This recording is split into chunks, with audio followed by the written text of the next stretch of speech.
Chelsea blue has cracked it for the Gunners. And Liam Rosenior's master plan, which had legs for so long, is now dust. yeroo tokko cuquliisota warra cuquliisota miseensota warra cuquliisaa kan ture Kai Havertz ammammoo asxaa Arsenal mul'isuudhaan ani warra diddiimolee keessaa tokkodha jechuudhaan gammachuusaa yeroo ibsatu Peter Drury'n akkaataa ittiin ibsedha kan dhageeffanne. Walitti deebine kabajamtoota dhageeffattoota keenya dhimma waancaa Carabao England walakkaa xumuraa tapha deebiitiin kaleessa Emiratesittiin Arsenal Chelsea keessummeessuudhaan daqiiqaa 97 farratiin goolii Kai Havertz galcheen goolii 1-0dhaan injifatee tapha jalqabaatiin Stamford Bridge'ttiin Arsenal goolii 3-2 Chelsea injifachuun isaanii yaadatama. Kanaaf qabxii olii galaatiin goolii 4-2 Arsenal injifachuudhaan xumuraaf ga'ee jira. Inni kun waancaa Carabaotiin waggaa 8 booda xumuraaf akka ga'u kan gargaare. Dorgommiiwwan biyya keessaa akkasuma waancaa Champions League dabalatee dorgommiiwwan waancaa mo'amtoota qabuun immoo waggoota 4 booda waggoota 6 booda xumuraaf ga'uu isaati. Kanaaf Arsenal tarii waggoottan darban waggoottan keessaa waggoottan arfan darban ga'umsinittiin imalaatiin ture tarii waggaa 5 guutuu Arsenal waancaa waan argatee hin beekne namatti hin fakkeessu. Sababbiinsaa ga'umsa irra ture baay'ee gaarii ture jechuun ni danda'ama. Garuu Arsenal erga bara 2020 waancaa FA injifateas dorgommii kamiiniyyuu waancaa argatee hin beeku. Kanaaf Arsenal yeroo itti dheebuu guddaa keessa taa'uudhaan dorgommiiwwan garagaraatiin shaampiyoonummaadhaaf dhiyaachaa jiru keessaa inni tokko waancaa Carabaotiin kaleessa xumuraaf ga'uu isaati abbi. Tarii waggaa 6 jechuun yeroo xumuraatiif kilabiin kun shaampiyoonii argatee waggaa 6 ta'eera. Mikel Arteetaadhaan durfama waancaa argaa injifate. Garee kana keessa immoo bara 2020 Arsenal waancaa FA England yeroo shaampiyoonii ta'u taphattoota amma jiran keessaa Bukayo Sakadha waancaa kana kan injifate. Isaan alatti taphattoonni hafan waancaa FA yeroo sanaan injifanne. Waancaan kilabichi injifate bara 2023 tara akka waancaatti lakkaa'amaa hin beeku. Community Shield yeroo baay'ee akka waancaatti waan hin bara dorgommichaa waan eegaluuf tapha akka qophiitti kan laalamu waancaa sana taphattoonni hedduun kan amma injifatan. Kanaaf gareen kun waggoota 4f Manchester City waliin Premier League Englandiin hanga torbee xumuraatti yaalaati kan isaan turan waancaa fudhachuudhaaf.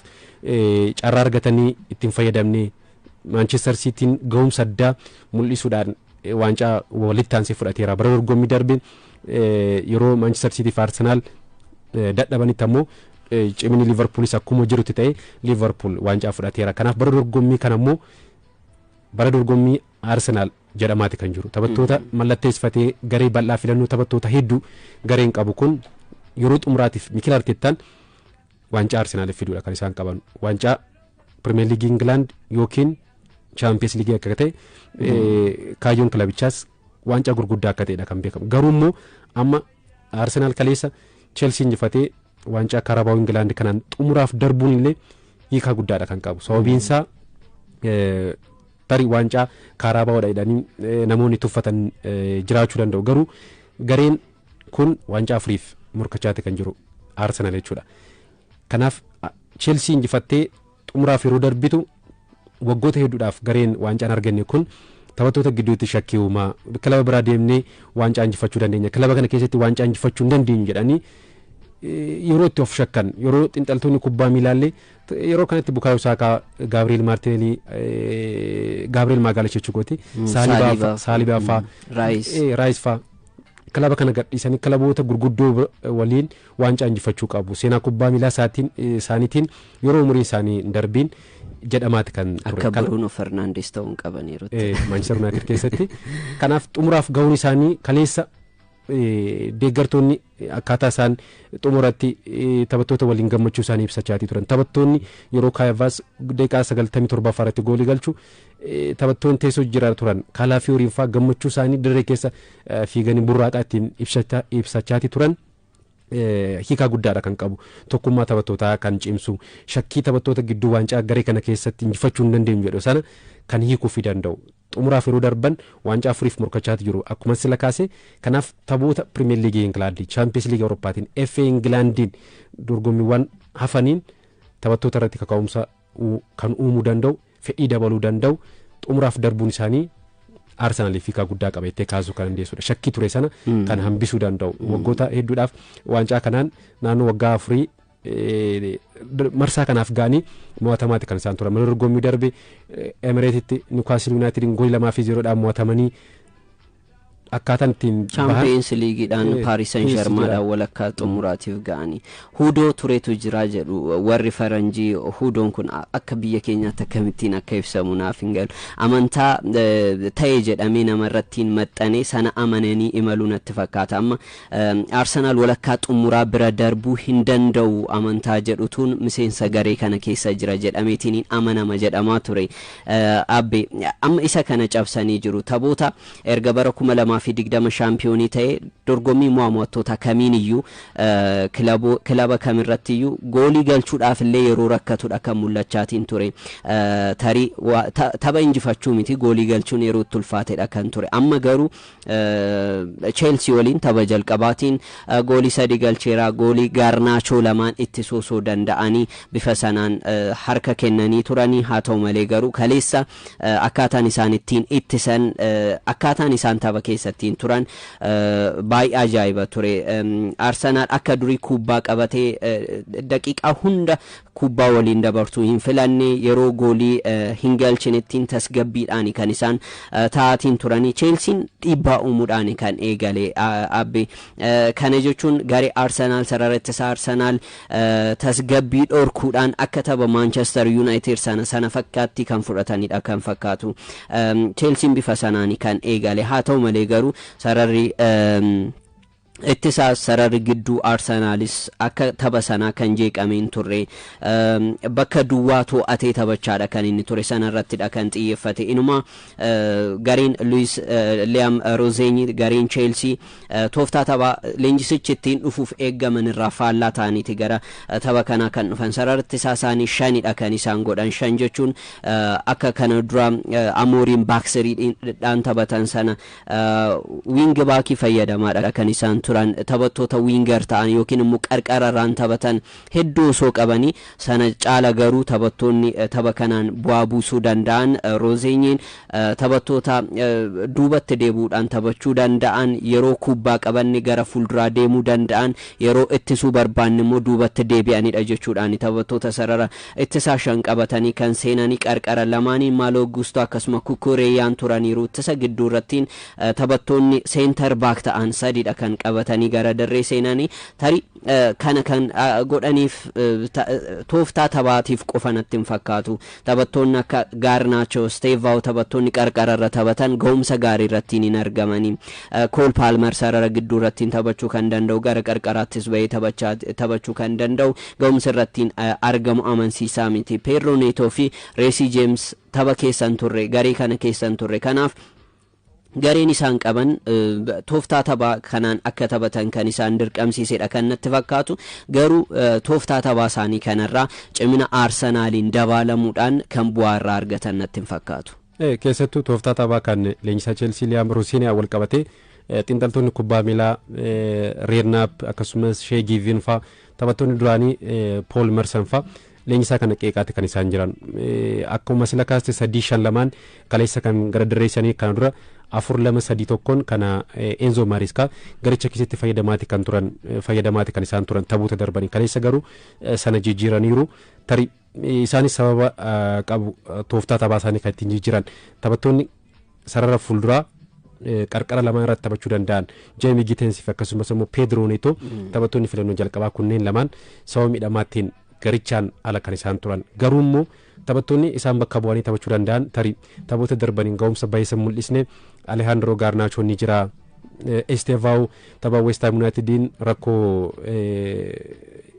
dhuunfaa isaatiin wal qabate gara Biraazil maleetti kan ture ergasii gara Ingilaanditti erga deebi'ee booda garicha waliin shaakala yeroo gahaa waa hin hojjenneef teessoo jiraara akka taa'edha odeeffannoon kan agarsiisu kanarraa ka'uudhaan isaanis tooftaa sabaa isaanii kan isaan jijjiiran garuu immoo wanti isaan tapha kaleessaarraa dhaban maaliif of eeggannoo irratti akka xiyyeeffatan anaafis gaafidha. Sababiin isaa taphattoota sarartisaa 5 qabattee gara dirree yeroo seentu tapha jalqabaatiin qabxiin dirreef deeggartoota fuulatti 3-2 mo'atamteerta. Kanaaf wanti dhabdu waan hin jirreef sarartisaa inumaayyuu taphattoota 5 gochuurraa 3 osoo fayyadamanii Alejandro Garnacho faa tarii Alejandro Garnacho ga'umsa tapha darbeen West Ham United illee boqonnaa irratti kan isaan jijjiiran.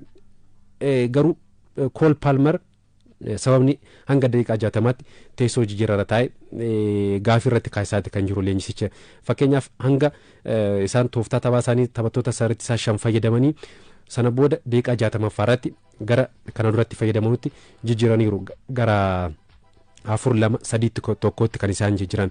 Palmerii fi Estevan erga gara dirree seenanii booda garuu garichi guutumatti kan jijjiiramuudhaan gara goolii sarara penaltii Arsenaal keessa deemuudhaan goolii yaalaatti kan isaan turan. Fakkeenyaaf hanga daqiiqaa 60ffaatti bade Chelsea kubbaa kallattii goolii eegde tokko qofa kan isaan yaalan. Waliigalaan 3 kan isaan yaalan hanga Palmerii fi Estevan jijjiiramanii gara dirree seenuutti. Garuu taphattoonni kunneen daqiiqaa 60ffaatti jijjiiramanii gara dirree erga seenanii daqiiqaa 5 keessatti kubbaa 2 kan isaan yaalan.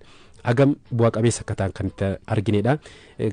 Kan hanga daqiiqaa 60tti obsuun isaanii gatii isaan kaffalchiisa argatee kaasuu kan dandeessudha. Daqiiqaa 45ffaatti yerooma gara dirreetti deebi'an taphattoota kanneen osoo fayyadamanii tarii daqiiqaan dabalataa 30 carraan dabalamoo akka jiraachuu danda'us xiinxaltoonni kubbaa miilaa goolii tokko galchuu qofa ture Chelsea irraa kan eegamu. Daqiiqaa 30 dabalamee isaanis waliin injifachuu baannaan pinaaliitiidhaan gargar ba'uu kan ture. Tarii tooftaa taphaatiin wal qabatee leenjisichi hanga daqiiqaa 60ffaatti sarartisaa 5 gochuun isaanii keessattuu immoo sarartisaa 5 qofa osoo hin taane taphattoota sarartisaa isaan 5 fuuldura sarara lakkoofsa 6 taphattoonni taphatan. Kaayiseedoo fi Andree Santos taphattoonni kunneen moor itti sarratti kan isaan xiyyeeffatan. Kaayiseedoo qofa lakkoofsa 6 taphachiistee bakka Andree Santos taphataa itti sarratti xiyyeeffatu caala Palmerii fi Enzo Fernandez lakkoofsa 10 fi 8 irratti fayyadamanii tarii qabxiin tapha kanaa kana ta'uu dhiisuu danda'a. Cimni Arsenaal taphattoota itti sarratti bureeffatan torba qabachuudhaan gara dirree seenee jechuudha. Maara agarsiisaa kun tapha jalqabaatiin eenyutu injifatee kasi jechuudha. Chelseatu tapha jalqabaa dirree fi deeggarsaa fuuldratti 3-2 injifatee tapha kana qabxii tapha kana eegsifachuudhaaf gara dirree seenanii kan jedhu gaafii kan kaasisuudha. Hundaafuu garuu isaan sababa akka qaban kan isaan dubbatanii garuu hanga daqiiqaa 60ffaatti tooftaan taphaa isaan fayyadamanii gara dirree seenan keessattuu Malo Gusto fi Marco Kuriyaan taphattoota yeroo ittisan 5 ta'u. Kun ammoo taphattoonni Arsenaal Madueke fi Gabriel Martinelli qarqara lamaaniin kubbaa akka barbaadanitti gara fuulduraa deemanii carraa goolii akka nuumne Gabriel Martinelli carraa goolii jedhu tokko argateetti kan ture sanatti fayyadamuu dandeenya. Victor Gyökeres ammas boqonnaa irratti hagas mara hanga jijjiiramee Kayavaasin jijjiiramee ba'utti bu'aan inni buuse tokko illee jiru dhugaadhaa akka gareetti Arsenaal kubbaa Martinelliidhaaf kenne sanaan alattiin hojiin inni hojjete hin jiru. Kubbaa 3 qofa tuqeeti boqonnaa kan ba'e waliigalaan yeroo 10 kan tuqe garuu dhugaadhaa garichi taphataa kanaaf akkaataa isaaf siistama ta'uu danda'uun garee hojjetame jettee kaaste akka gaafitti kaasuu kan dandeessu. Garuu sanarratti fiizikaalitiin isaa bakka sanatti argamuun isaa taphattoota sararratti isaa garee kamiif iyyuu dhiibbaa natti fakkaata. Abbee dhugaadha taphataa sarara fuulduraa gara Arsenaalis yeroo dhufu wanti guddaan irraa akka eegamu kan taasise goolii akka galchuufidha. Waggaa 2 Sporting Lisbon keessatti galcheen taphataa goolii 97 galcheedha. Kanaaf Arsenaalis waggoottan darbe kan dhabe tokko isa kanadha goolii taphataa galchuudha. Garuu Arsenaal keessattiin yeroo inni taphatuu fi yeroo taphattoonni biroo taphatan garaagarummaan jiru jira. Gabriel Jesus gaafa taphatu amma as dhiyeenyadha isa arguu kan jalqabne bara haaraa faranjootaatiin asitti garuu efficiency Gabriel Jesus irratti ni argina. Physicality yookiin immoo jabeenya qaamaa bakka sanatti qabuun du'aalii injifachuudhaan kubbaa qilleensa irra dhuftee injifachuudhaan Gabriel Jesus caalaa Victor Gyökeres kan filattudha kan ta'u. Inni kun taphattoota sarartisaa garee faallaa jeequudhaaf gahee olaanaa akka qabaatudha kan natti dhaga'amu. Garuu ammas Arsenaal fagoo akka hin deemne kan taasisuu danda'u tokko isa kanadha natti fakkaata. Amma fakkeenyaaf tapha Nottingham Forest waliin taphatan tapha Liverpool waliin taphatan kaasuun ni danda'ama. Arsenal goolii tokkollee osoo irratti hin galchiin taphoota ba'e kanneen akka Nottingham Forestiin kilaboota low blockidha yookiin immoo sarara gidduurra taphattoonni taphatanii fi sarara ittisaarra taphattoonni taphatan baay'ee walitti siqanii yeroo taphatan bakka dhabuu ispeesii carraa goolii uumuudhaaf taphattoota isaan dandeessisan dhaabuun yeroo dhabamu kanattiin taphataa goolii galchuudha kan isaan barbaachisu. Eessumarraayyuu ka'uudhaan taphataa goolii galchuu danda'u. Kanaaf immoo Arsenaal sanan qabu jechuun ni danda'ama. Taphoota akkasii irrattiin Arsenaal rakkachaadha kan ture. Kaleessas amma yeroo jalqabarra kaasaa ture Chelsean yeroo ittisu taphattoota 5 ta'eeti kan ittisu. Kanaaf Arsenaal taphattoonni sarara fuuldura Arsenaal kubbaa argachuudhaaf yeroo rakkatanidha kan argaatiin turre. Daqiiqaa 45 jalqabaa irratti abbe XG dhaan carraan Arsenal goolii galchuudhaaf qabu daqiiqaa 45 jalqabaa irrattiin 0.18 ture. Kana jechuun erga bara 2024 as kan jalqabaa ta'uudhaan kan galmaa'e baay'ee xiqqaa baay'ee muraasa ta'uudhaan carraa goolii kan irrattiin hin uumnee fi gara gooliitti illee Arsenal kan ittiin hin siqnedha jechuun ni danda'ama.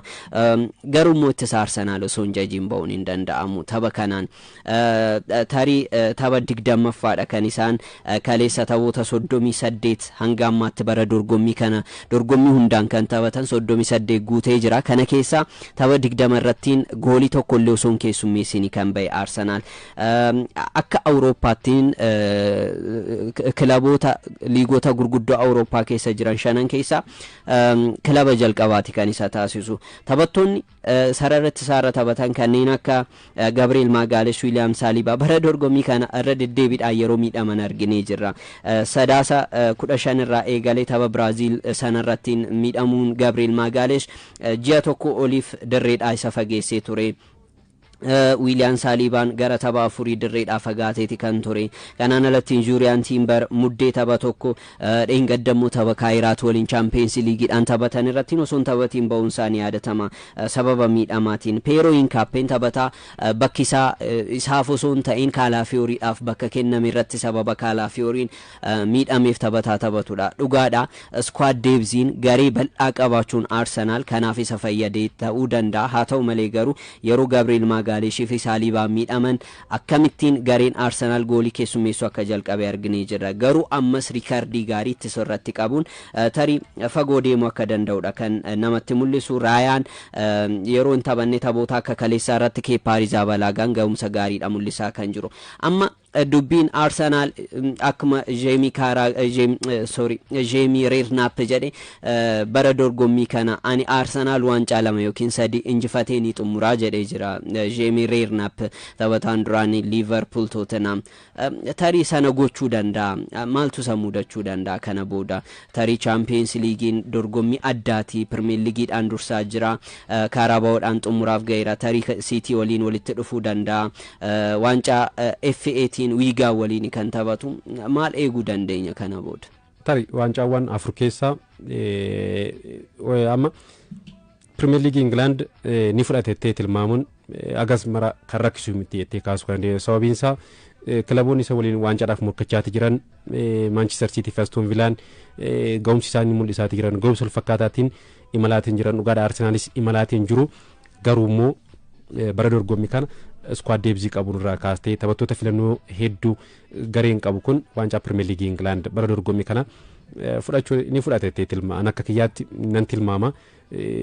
Garaagarummaa qabxii 5 isa caalaallee fudhachuu danda'a jettee kaasuu kan dandeessudha. Ammas garaagarummaa qabxii 6 kan jiru. Garuu immoo ammas akka shakkiitti wanti kaastu kan jiru carraa goolii taphattootaaf uumuu irratti kaleessa amma Chelsean taphattoota Arsenal kana carraa goolii akka uumne taphattoota taasisaatti kan isaan turan. Kanaaf kana sirreessuu baannaan Mikel Arteetaan tarii dorgommiiwwan waancaawwan 4f morkatee haga margataa kan jedhu sun gaafii kan kaasisuudha.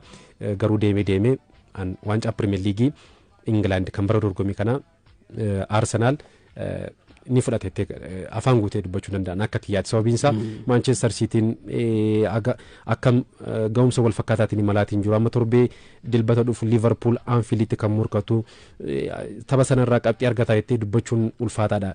Liverpool dhugaadhaanis ga'umsa baay'isa wal fakkaataa mul'isaatiin jiru. Aston Villaan innis akkasuma kanaaf Arsenal bara dorgommii kana tarii waancaa Champions League caala kan Premier League England ni fudhata jedheen kaasuu danda'an akka kiyyaatti. tarii bakka amma yerootti waancaa argatu ta'uu qaba akka dirqamaattis Mikel Artetaatti kan kenname kanadha garuu sagantaan taphoota afurii dadhabina fiduu danda'a miidhama fiduu danda'a taphattoota jijjiiruun konsistansii keessaa isaan baasuu danda'a inni kun hanqinoota mudachuu danda'anidha dorgommiin Awurooppaa immoo dogongorri tokko gatii guddaa isaan kaffalchiisuu danda'a hanqinni goolii galchuu qabanillee Arsenaaliin gatii kaffalchiisuu danda'us garuu waancaa hedduu injifachuudhaaf yerootti tilmaama argate Arsenaal ammadha